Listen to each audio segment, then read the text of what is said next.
Tuhan bersamamu. Inilah Injil suci menurut Lukas.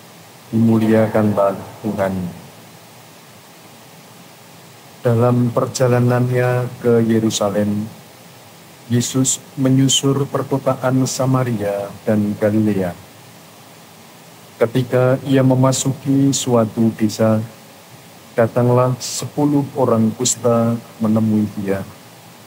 Mereka tinggal berdiri agak jauh dan berteriak, "Yesus Guru, kasihanilah kami." Yesus lalu memandang mereka dan berkata, "Pergilah, perlihatkanlah dirimu kepada imam." Dan sementara dalam perjalanan, mereka menjadi tahir. Seorang di antara mereka ketika melihat bahwa dirinya telah sembuh, kembali sambil memuliakan Allah dengan suara nyaring, lalu tersungkur di depan kaki Yesus dan mengucap syukur kepadanya. Orang itu seorang Samaria. Lalu Yesus berkata, "Bukankah ke-10 orang tadi semuanya telah menjadi tahir? Di manakah yang 9 orang tadi? Tidak adakah di antara mereka yang kembali untuk memuliakan Allah selain orang asing ini?" Lalu ia berkata kepada orang itu, "Berdirilah dan pergilah, imanmu telah menyelamatkan engkau." Demikianlah sabda Tuhan. Terpujilah Kristus. Para saudara yang terkasih di dalam nama Tuhan, berterima kasih dan berterima kasih itu tidak sama. Ada orang yang berterima kasih, muncul motivasi terima kasih itu dari kedalaman hati. Tetapi ada orang yang mengucapkan terima kasih, tetapi hanya sekedar ucapan semata.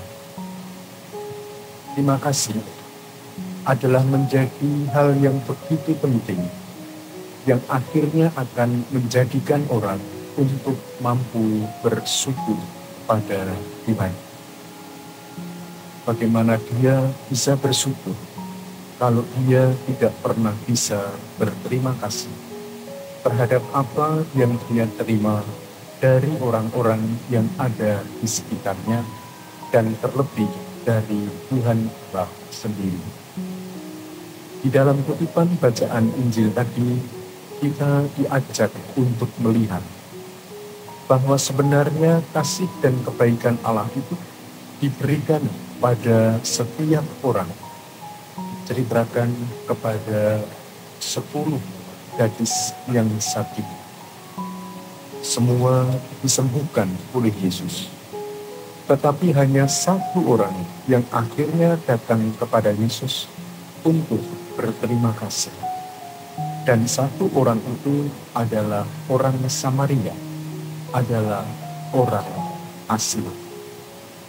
Para saudara, di sini kita kembali diajak untuk melihat bahwa karya kebaikan Allah itu tidak dikotak-kotakkan, tidak dikelompok-kelompokkan, tetapi ditujukan kepada semua orang. Hanya memang tidak semua orang bisa menangkap kebaikan Tuhan itu, dan apalagi datang untuk berterima kasih kepada Allah dan memuliakan nama Allah. Marilah di dalam perayaan Ekaristi ini kita mohon berkat dari Tuhan, agar terima kasih yang kita ucapkan, yang kita lakukan, sungguh muncul dari kedalaman hati. Karena dengan demikian berarti juga kita memuliakan dan memuji Allah. Dia yang memampukan kita untuk berterima kasih. Dia pula yang memberikan berbagai macam anugerah kepada kita untuk meneruskan menghidupi anugerah kehidupan yang diberikannya ini. Kemuliaan kepada Bapa dan Putra dan Roh Kudus, seperti pada permulaan, sekarang, selalu, dan sepanjang segala abad.